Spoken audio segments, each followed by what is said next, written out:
portion of Australians who just don't have a strong opinion either way. All right, thanks very much, Katie, for giving us that context. Katie Watson, our Australia correspondent, speaking to us from outside the Sydney Opera House. Now, on Wednesday, King Charles and Queen Camilla will head to Samoa for the Commonwealth Heads of Government meeting. Leaders and officials from 56 countries will gather in the country's capital, Apia. And the summit will vote on a new Secretary-General, with that elected official critical in ensuring the relevance of the organisation moving forward. Now, for more on this, we can cross live to Samoa and join Lord Marland, who is a Conservative peer and chairman of the Commonwealth Enterprise and Investment Council, which is the business arm of the Commonwealth. Lord Marland, thank you very much for speaking to us. Now, we just heard from our correspondent in Sydney, Katie Watson, telling us about events as they unfolded in Australia with the visit. I just wanted to first get your view on the anti-monarchy protests and even the heckling we saw in Parliament as well in Australia towards King Charles. Well, I'd be surprised there are any anti-Charles protests here in Samoa. They're really looking forward to him coming. Of course, as far as Australia is concerned, I was there in advance of him.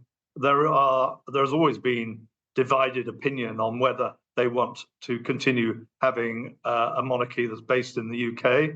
The last time they voted on it, there were over 40% of the population voted not to have a monarchy. So there is always bound to be that side. I think, unfortunately for Lydia Thorpe, she rather undermined her voice by, as you said earlier, a really rather ridiculous and offensive cartoon, which she herself has now said is offensive.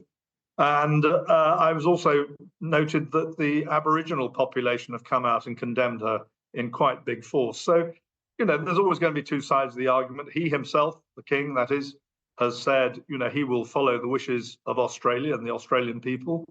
So he's very pragmatic about it. But I can assure you, when I was there was a lot of excitement about him coming. There's been an overwhelming praise and pleasure in having him visit the country, which, of course, he knows very well, having spent times there as a young man. He's going to Bondi, I think, or has already been to Bondi, to meet up with the guy who taught him surfing, all these sort of things, because he has such historic memories of Australia. And I just want to then turn our attention then to Samoa, where the King and Queen will be heading next. What are you hoping to get out of this summit?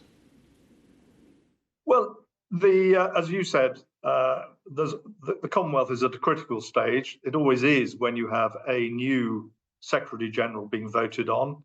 We have to be very careful that, given that there are three candidates, it doesn't end up in sort of division and indeed, unpleasantness because one candidate is chosen after another. I think there is such a huge opportunity for the Commonwealth. Otherwise, of course, I'm bound to say that, you would say.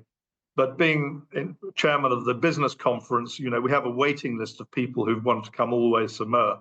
And as you know, it is a very long way, even from Singapore, let alone the United Kingdom. We've got a waiting list of people. There's a lot of interest in the country, funnily enough. There's a lot of interest in the Commonwealth and the networking opportunity that provides.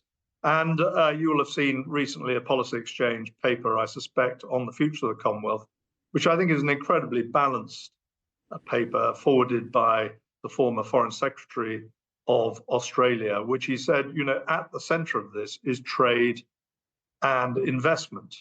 And that is our job, to create trade and investment throughout the Commonwealth.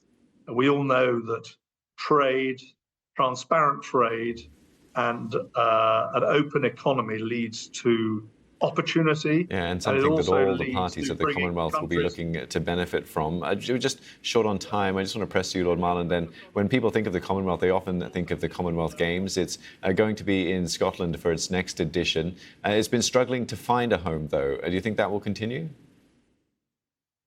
Well, I was with the chairman of the Commonwealth Games last night, who was very optimistic, given that the Games now is not this huge, unwieldy event with multiple events.